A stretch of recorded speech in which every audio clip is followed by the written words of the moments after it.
Les doy la bienvenida a nuestro cuarto capítulo de los primeros auxilios deportivos, donde vamos a hablar de el cuidado de de las lesiones relacionadas con el deporte. Como siempre, nos vamos a plantear objetivos y son dos objetivos básicos y uno es reconocer y el otro es manejar este tipo de lesiones relacionadas con las actividades deportivas. Una de las cosas que comúnmente suceden dentro de estas actividades, pues pueden ser las picaduras de insectos o mordeduras de algún tipo de animal, ¿sí? Pues la forma de reconocer este tipo de situaciones sería pues con un dolor agudo y localizado repentino, enrojecimiento e inflamación o hinchazón en algunas superficies de la piel, ¿ya? Es probable que encontremos el insecto o pues el animal que haya hecho la lesión y pues hay que tener en cuenta cuál fue, si es posible tomar la foto del animal que lo picó o que lo mordió y pues con eso también se puede hacer un reporte a las emergencias médicas como para que sepan el contexto completo. En cuanto al manejo inicial, si estamos ante la picadura de un insecto como las abejas, pues habría que retirar el aguijón porque el aguijón continúa administrando, digamos que el veneno, entre comillas, ¿sí? Entonces, no se debe apretar como la punta que se ve del aguijón, sino que se debe raspar para no seguir inyectando esa sustancia en el cuerpo. Por eso se recomienda raspar. Uno lo que hace es tomar no sé, su identificación o su tarjeta de crédito, la tarjeta del banco y lo arrastra y lo raspa hasta que retira el aguijón. Esto es sumamente importante de hacerlo. Luego de eso hay que lavar el área con agua y jabón, aplicar compresas frías, observar algún tipo de reacción alérgica o shock anafiláctico que lo vimos en en el capítulo inmediatamente anterior y, por supuesto, llamar al sistema de emergencias médicas si se empieza a presentar este choque anafiláctico, ¿sí? Que es muy marcado cuando tenemos una dificultad para respirar. Otra situación en la que nos podemos encontrar son los sangrados y las heridas. Y la atención va a ser dependiendo de qué tan grave es ese sangrado o esa herida, ¿sí? Eh, y de acuerdo a eso, pues hay que hacer la atención. Entonces, primero, buscar atención médica inmediata, cubrir la herida con un apósito, presionar firmemente de 5 a 10 minutos, ¿sí? Y luego asegurar con una venda cuando nos encontramos con situaciones de sangrados que pueden resultar complejos, ven que está saliendo de manera profusa sangre, ¿sí? Y se requiere detener el sangrado. Ahora, si no se detiene el sangrado, lo que tenemos que hacer es rellenar la herida con gasas o con una prenda lo más limpia posible y hacer presión hasta que llegue la ayuda. En nuestro caso, también si tenemos disponible el uso del torniquete, ¿sí? El torniquete se usa, no es la última opción, es un dispositivo muy seguro de utilizar. Hay muchos mitos y leyendas, ¿sí? Dentro de esos mitos y leyendas es que amputa la extremidad, cosa que no es cierta. Realmente la amputación de las extremidades van directamente relacionados con el mecanismo de la lesión y no a la colocación del torniquete. Entonces, pues es un dispositivo que vale la pena tener disponible. ¿Cuándo nos podemos encontrar este tipo de situaciones? Digan ustedes que están en una práctica deportiva donde se presenta una fractura abierta, es decir, se sale el hueso y ese hueso que se salió rompe un vaso sanguíneo importante como una arteria. Allí tendría una indicación directa de utilizar un torniquete, ya que la presión directa va a ser muy complicada de hacer encima de una fractura expuesta, ¿sí? Aparte que va a ser muy dolorosa, no se va a controlar el sangrado y hacer empaquetamiento tampoco es posible por la movilización que uno le puede llegar a hacer al hueso, entonces va a ser muy dolorosa y lo otro es que nos podemos lesionar con el hueso de la persona. Entonces, pues allí, por ejemplo, tendría una indicación directa de torniquete. Entonces, eso es muy importante tenerlo en cuenta. Hay que derribar algunos mitos y leyendas sobre también el control de los sangrados, elevar la extremidad no sirve, realmente no tiene evidencia que controle el sangrado, ¿sí? El hecho de que nos enseñan que cuando se llena un apósito se coloca otro y luego otro, pues no, básicamente el paciente se está desangrando en un apósito diferente, entonces si ven que en esos 5 minutos con presión directa no se controla aún el sangrado, todavía está empapado de sangre, chorrea gotas de sangre, es porque ese sangrado no está correctamente controlado y lo que se debe considerar es hacer el relleno de la herida. Ojo que no se rellenan heridas en cavidades, es decir, que no se hace relleno de la herida o empaquetamiento de la herida en cabeza, en cuello, en tórax, en abdomen y en pelvis.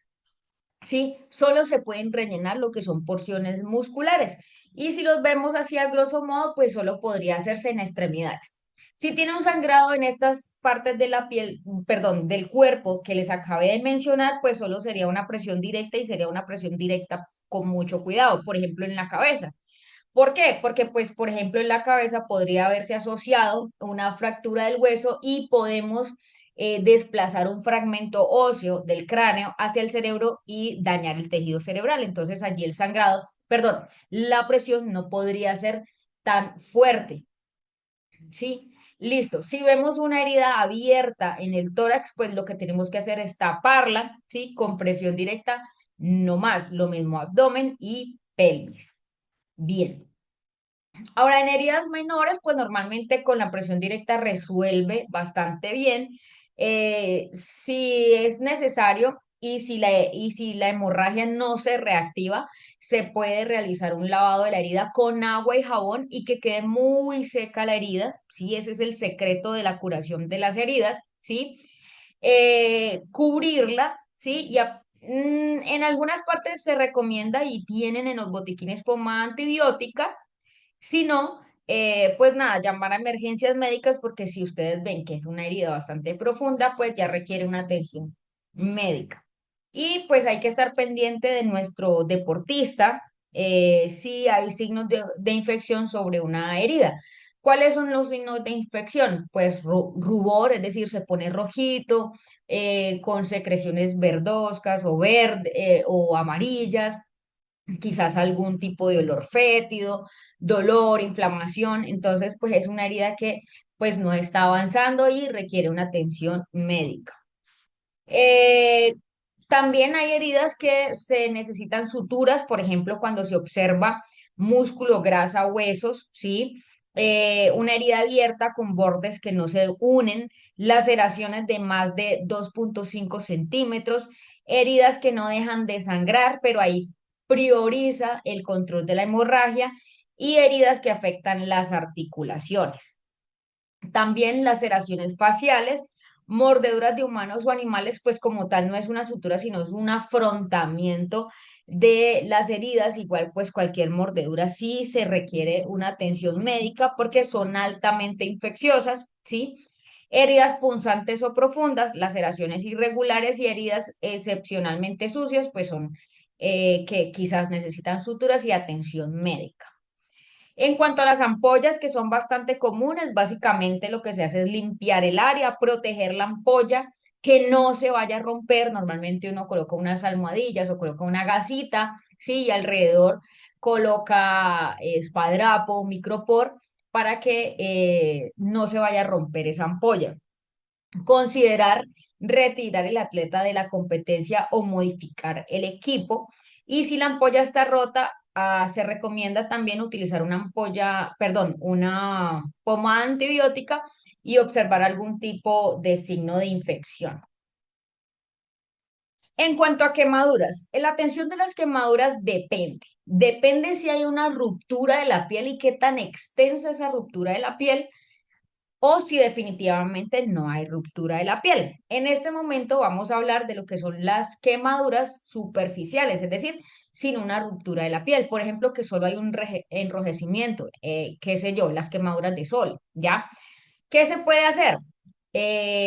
Colocar compresas frías durante 10 a 45 minutos, pues obviamente que el frío o el hielo no le dé directamente en la piel porque ampliaría la quemadura, ¿sí?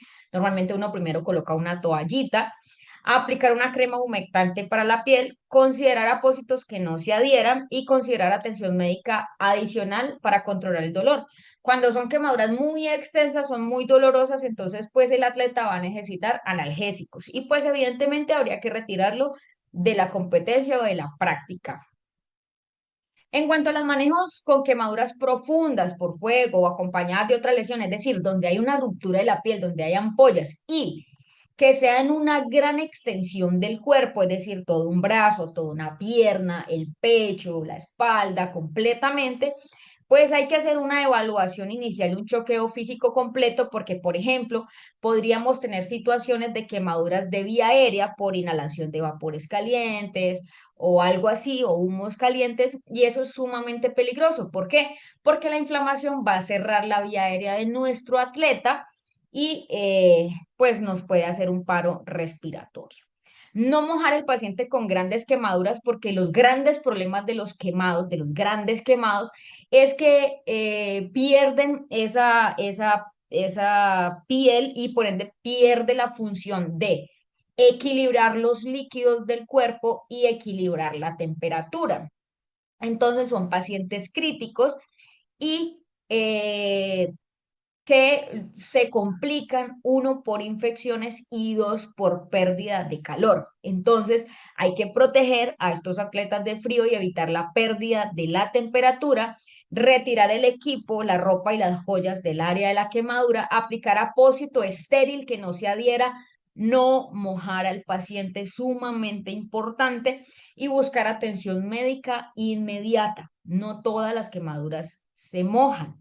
Ahora vamos a pasar donde unas que sí se tienen que mojar, pero porque son quemaduras químicas. Entonces, hay que lavar el área con agua abundante por 20 minutos. No es un chorrito de agua, no es un tarrito con agua, sino mucha agua que corra. ¿Por qué? Hay algunos químicos que pueden hacer reacción con el agua, pero cuando uno coloca agua en grandes cantidades sobre la superficie, digamos que el químico se diluye y no hace el efecto sobre la piel y se elimina.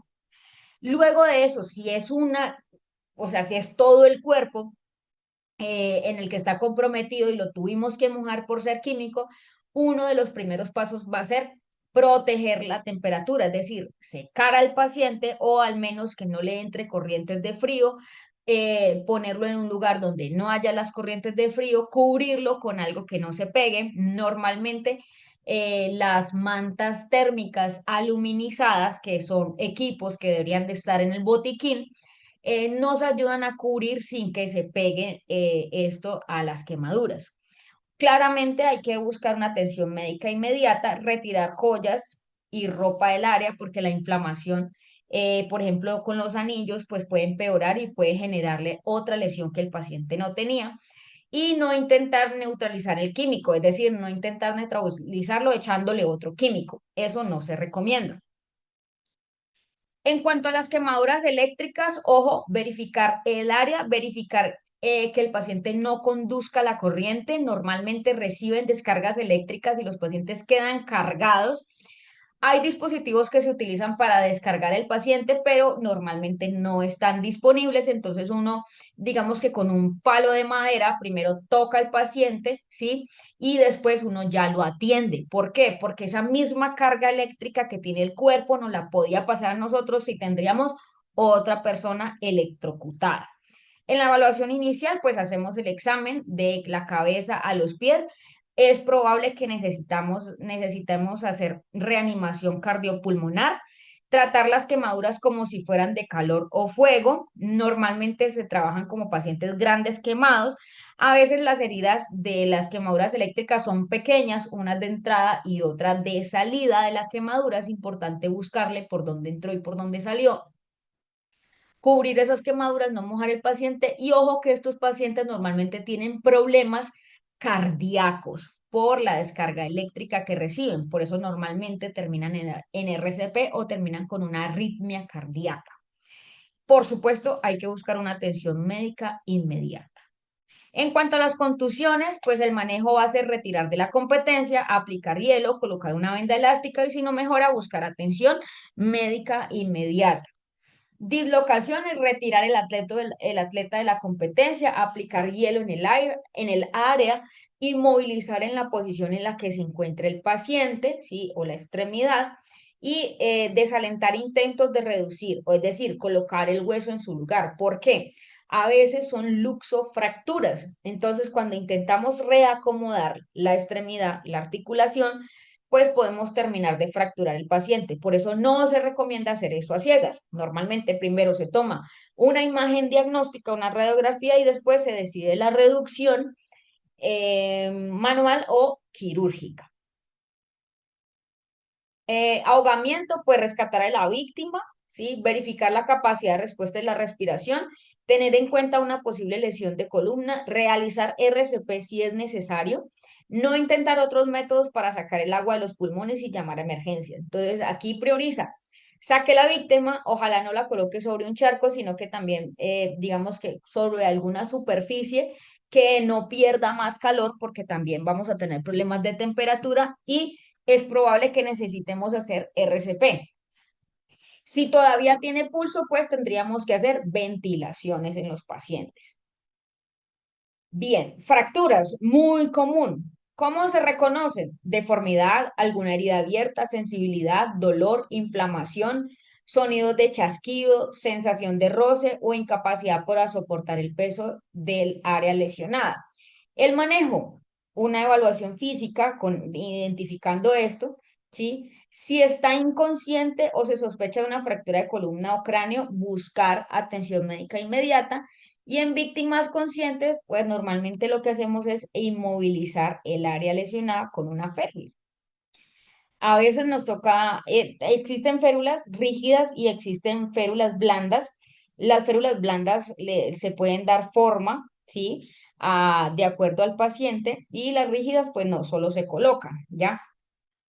¿Qué más se puede hacer? Aplicar hielo en el área, cubrir las heridas abiertas y detener el sangrado si es que lo tiene, y no recolocar los extremos de los huesos que sobresalgan, es decir, no traten de acomodar la extremidad, deje que eso lo realice el personal de salud. Bien, en cuanto a esguinces y distensiones, pues siempre va a ser retirar el atleta de la competencia o de la actividad deportiva, aplicar hielo durante 20 minutos, evaluar el rango de movimiento y la capacidad de soportar el peso y utilizar el método RICE, es decir, reposo, hielo, compresión y elevación, ¿sí? Aquí la elevación sí funciona porque disminuye el dolor y disminuye la inflamación. En control de hemorragias no sirve para nada. Ahora, ¿cómo podemos hacer un diagnóstico diferencial o cómo podemos saber si es un esguince de tobillo o una fractura de tobillo? Pues existe algo que se llama las reglas de Ottawa para el tobillo. Entonces, si el atleta no puede soportar el peso y dar 4 pasos inmediatamente después de la lesión y además se queja de sensibilidad en el borde posterior o en la punta de cualquier protuberancia del tobillo, ¿sí? Cuando se presiona, uno allí puede sospechar una fractura de tobillo. Ahora, ¿cuándo sospecho de un esguince de tobillo? Pues si el atleta puede soportar el peso, dar 4 pasos inmediatamente de la lesión y no se queja de sensibilidad cuando se presiona el borde posterior o la punta de cualquier protuberancia del tobillo. Ahí decimos que es un esguince. Igual ambos vamos a necesitar colocarle el RICE o practicar el RICE, ¿sí? Reposo, compresión, ¿sí? Hielo y elevación. Ahora, lesiones de cráneo. Buscar atención médica inmediata.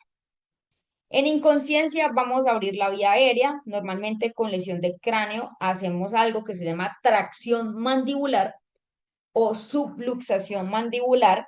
Y esto les recomiendo que busquen videos al respecto, igual en la práctica, pues buscar realizarla para que reconozcan esta maniobra que es sumamente importante, porque toda persona inconsciente hace una relajación de la lengua y la lengua es como si se sentara en la vía aérea y la tapa. Entonces, uno de los problemas de las personas inconscientes es que la lengua hace una obstrucción de la vía aérea y con esta maniobra uno la desobstruye y permite que el paciente pues tenga una vía aérea permeable.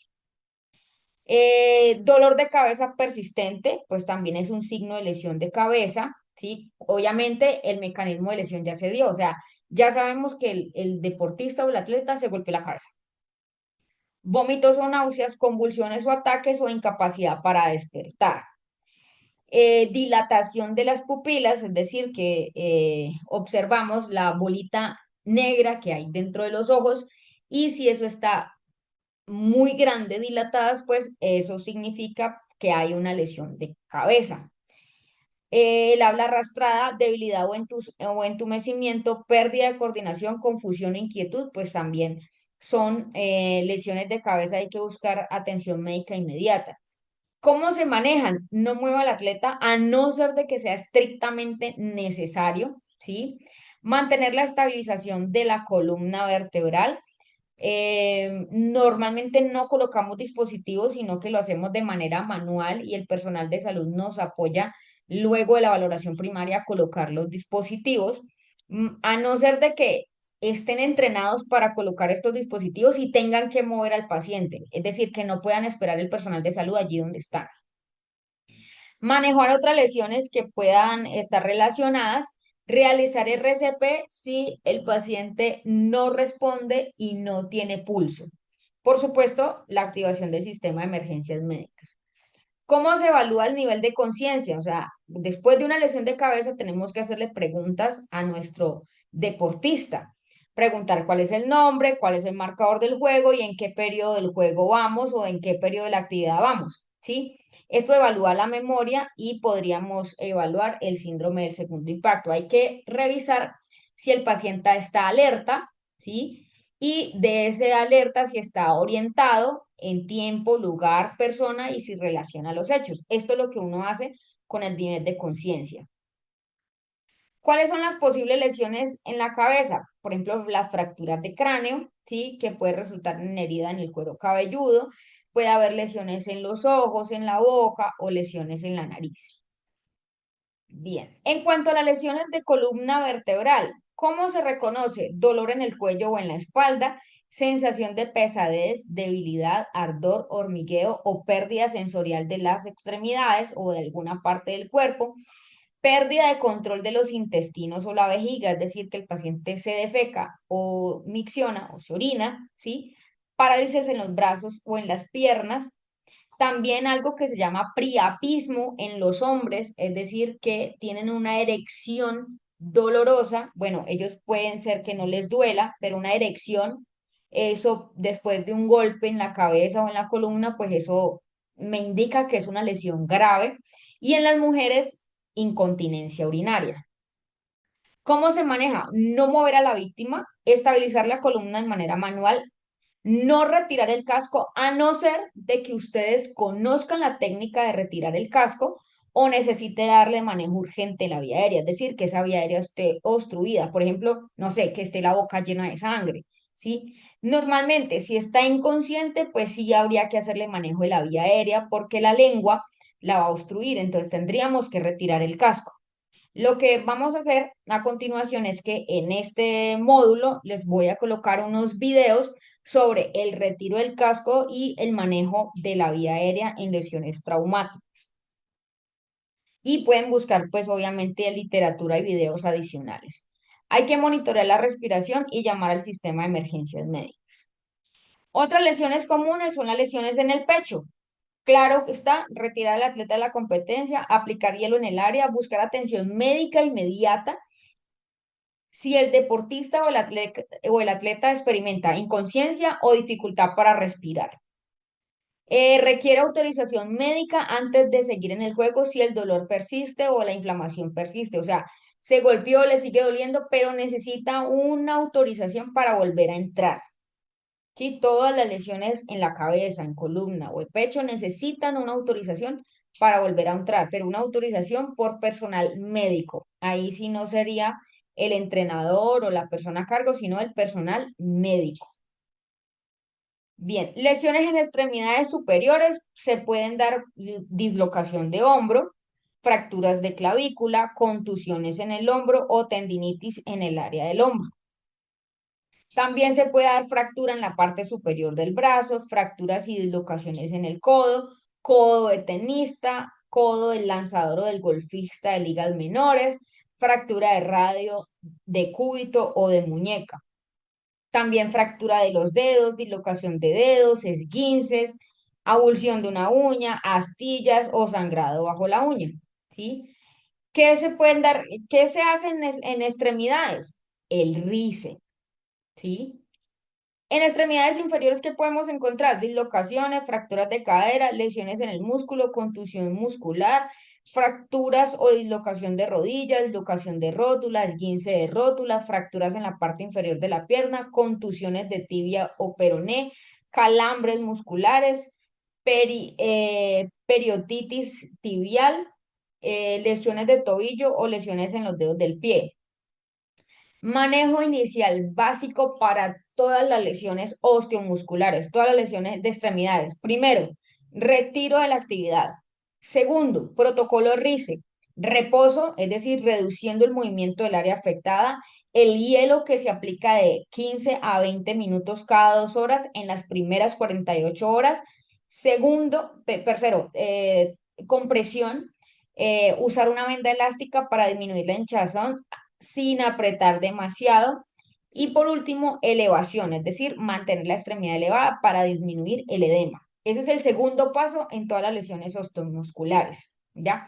Ahora, si sospechan de una luxofractura, de una fractura, pues la elevación inmediatamente no la podemos hacer. Pero una vez inmovilizado, tendría que hacerlo el paciente en la casa para disminuir el edema.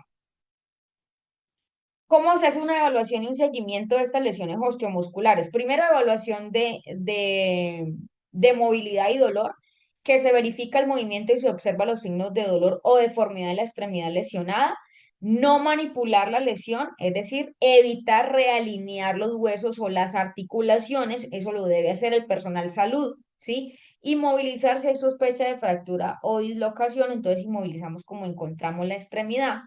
Derivación médica, es decir, buscar el sistema de emergencias para que revisen el paciente y más cuando si hay fractura o deformidad y si la pérdida de la sensibilidad o los síntomas no mejoran en 48 horas. Y un retorno progresivo, no son personas que tienen que volver inmediatamente donde quedaron, ¿sí? Siempre se tiene que dar una planificación gradual de la actividad física con autorización médica. Entonces, hasta aquí tenemos nuestro capítulo de lesiones relacionadas con el deporte. Entonces, les recomiendo que observen los videos adicionales que tenemos en la plataforma.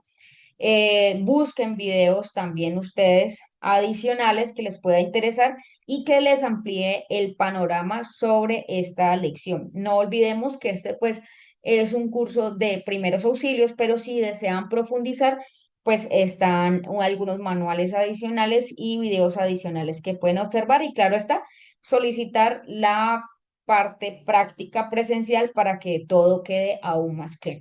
Nos vemos entonces en nuestro próximo capítulo.